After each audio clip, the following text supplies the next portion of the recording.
Hey, just real quick before we get into this, I know this is very much a different style of video that I do. So because of that, and because I know how cooked your attention spans are, I'm just going to tell you now, before this video is meant to be listened to, like a capital L, listened to, like a podcast.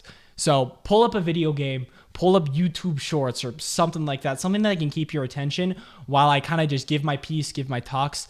And I think, yeah, with that said, let's just get into it. Hey, so Facebook kind of has a monopoly in the VR industry. I'm going to be completely honest here. I really wish Valve would just honestly step in, because it's pretty insane how they kind of just did literally everything a growing industry could ask for. Like, they gave it a new and emerging technology, made it semi-affordable for consumers, actively pushed for the community to get better and to make better experiences, and heck, they even made one of their own. And yet, after all of that, we haven't really been getting much from them to actually, like, legit show that VR as an industry is still growing. I mean, let's be real here. It isn't, but still, like, I know Valve is working on the standalone thing. If you don't know, actually, I'll just, pull this up on the screen right now. Here's an article I found from Rant back from September of 2023, but it basically just says, and I'll just quote him on this, "A mysterious new device from Valve that recently leaked online is likely not the Steam Deck 2,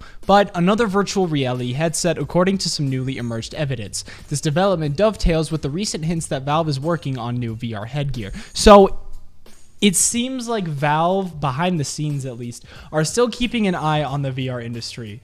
But, like, guys, please, we are begging you, if you can just speed up the process just a bit more, because really, honestly, and this is what I'll really talk about, Valve can take over the VR industry at any time. Like, the industry is wide open to let them waltz right in and just take over the standalone market. And that, I know that sounds absolutely insane. Like, Facebook has such a huge chokehold, especially with their whole standalone headsets. Like, how the heck can Valve do any of that? I think the way that I'll be able to prove that is just by asking you a specific question, which would be, if there was a standalone VR headset for about, like, let's say 500, 400, maybe even 300 if they want to compete with Facebook, and it had the specs that could actually run PC VR level games. Not like, crazy RTX on, this is the most realistic thing I've ever seen, but at least to the point where it could meet the minimum requirements for Steam VR.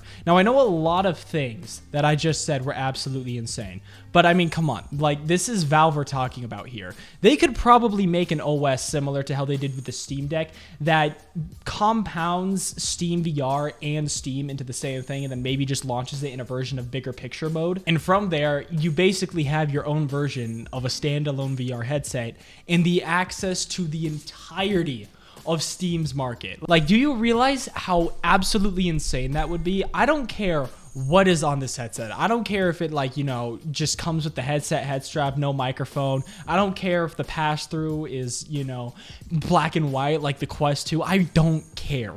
If this can have access to Steam in all of its VR stuff, because let's be real, the VR industry and all their games, they launch on Steam first before Meta. Every beta test, it goes on Steam because Steam is an integral part of the VR industry.